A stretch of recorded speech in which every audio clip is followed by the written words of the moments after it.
Respected teachers and my dear friend, first of all I say great morning to all of you. My name is Tanvi, I study in 10th B standard and today I am here for speech and my topic for speech is resources and development, which is from the subject social science.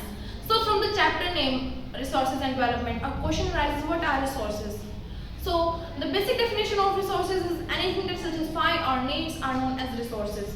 But the brief definition of resources is anything present in our environment that is economically feasible, culturally acceptable and technologically accessible are known as resources. Like for example of resources are like bench, fan, etc.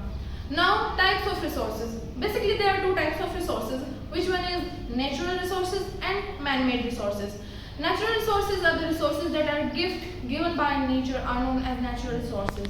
And artificial resources are those resources which are made by human beings, which is also known as man-made resources. All the examples of our natural resources are like ponds, rivers, lakes, air, etc.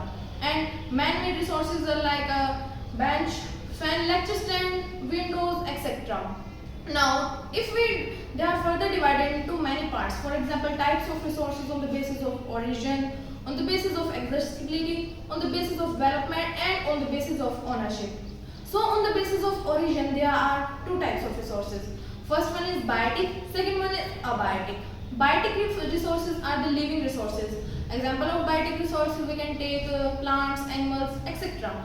Now, non-biotic resources, which are also known as abiotic resources, they are the non-living resources. The example of abiotic resources are like rocks, metals, etc.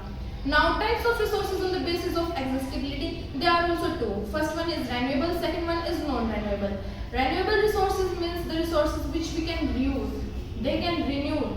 Means we can use these resources again and again. Example of renewable resources: air, water, sunlight, etc.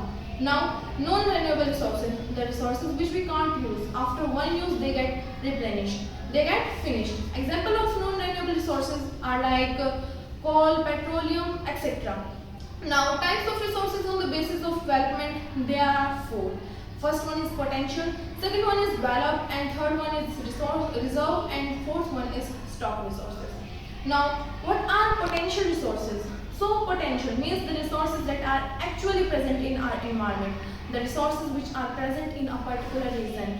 We can take the example of black soil. Black soil is found in some particular states of India. For example, Madhya Pradesh, Maharashtra and Jharkhand. So, if we move further, developed resources. Which are developed resources? Developed resources are those resources means giving the more quality to the resource, improvement in the quality of resource, and they are ready to use now are known as developed resources. Now, reserve resources, the resources which are present in very limited quantity and they are being conserved for the future generation, for the future use. Now, stock resources, the resources which are present in unlimited quantity but they are not in use now. People are not making use of these resources. Now, if you move further, there are types of resources on the basis of ownership, which are also four. First one is individual, second one is community, third one is national, and fourth one is international. Now, individual resources. What are individual resources?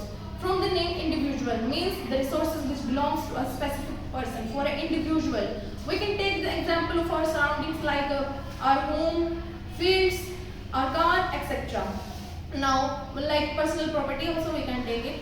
And if we move further, community resources, the resources which is owned by a group of people. 3 or 4 group of people are involved in this are known as community resources. For example, Gram Panchayat. And there are types of resources on the basis of ownership. The third one is national resources. National resource. What are national resources? The resources which is owned by our country. Means if we take the example of Pacific Ocean or Indian Ocean, or we can take Indian Ocean means the oceans, the resources which is only used by our country, which is under our control of our country, are known as national resources. And if we talk about international resources are like rivers, lakes, means which is used by various countries, with all country for the transportation of fuels, minerals, etc. Now, types of resources are done. If we move further, there are resource planning in India. There are 3 stages of resource planning. First one is match them identification of resources. First of all, identification of resources is done by through surveys, mapping, etc. And second stage is evolving structure and match them with the others technology. And third one and last one is match them with the national development also. So this is all about my topic. Thank you. Have a nice day.